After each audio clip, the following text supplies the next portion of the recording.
Good morning, everyone. Happy Groundhog Day. If you saw my post earlier, you will have seen that the groundhog did see his shadow. So the groundhog is predicting 6 more weeks of winter for us. To celebrate Groundhog Day, I'm going to read you this book called Geoffrey Groundhog Predicts the Weather. Bruce Koscielniak is the author.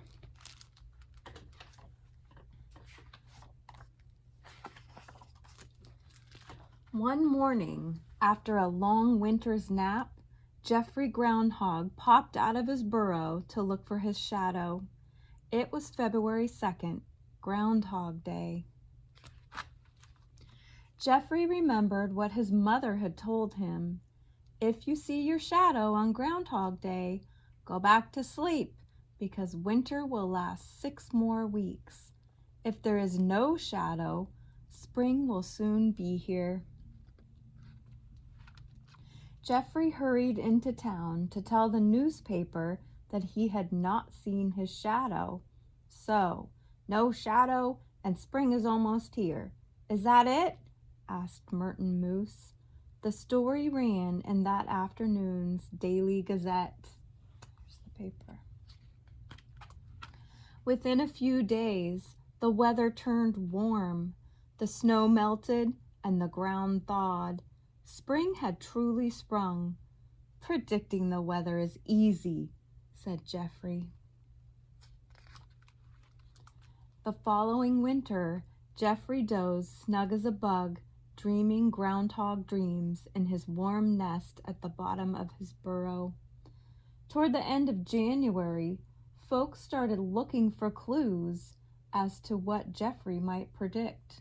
And poor Merton Moose is getting a lot of phone calls. No, Mrs. Hen, you'll have to wait until February 2nd for Geoffrey's forecast. Yes, Mr. Duck, well, we'll let everyone know if Geoffrey sees his shadow.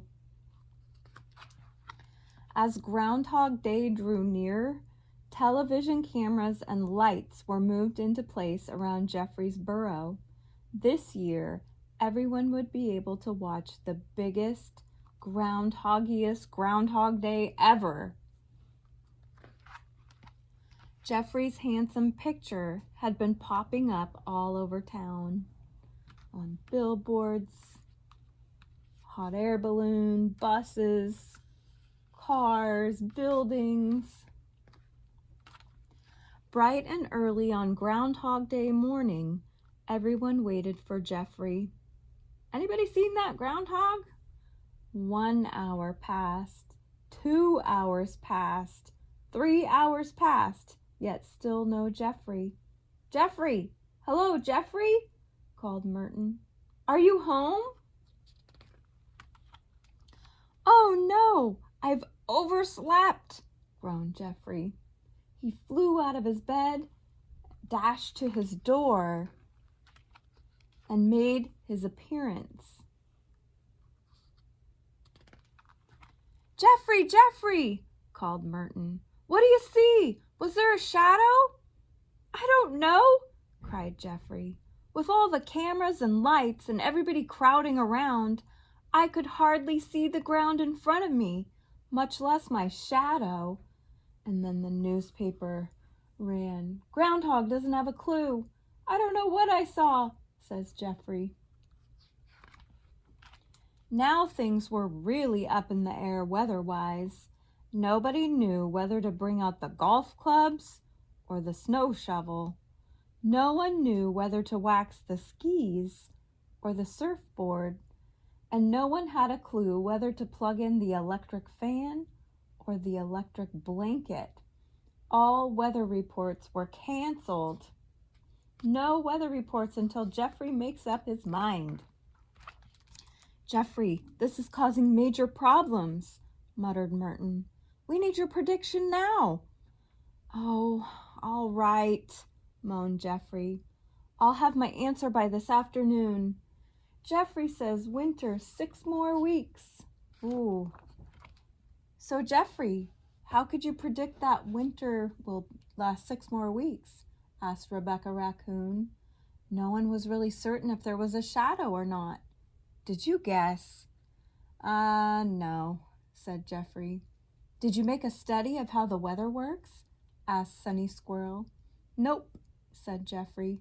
To be honest, I called my mom. On Groundhog Day, she always looks for her shadow, too. Whew, sighed Geoffrey. Predicting the weather is very tiring. I'd better get back to my nest for a nap. So he called his mom. And that is exactly what he did. And on his wall, he has a little sign. When shadows fall, sleep snug, sleep tight. Don't let the bed bugs bite. Love, Mom. And that is Geoffrey Groundhog Predicts the Weather.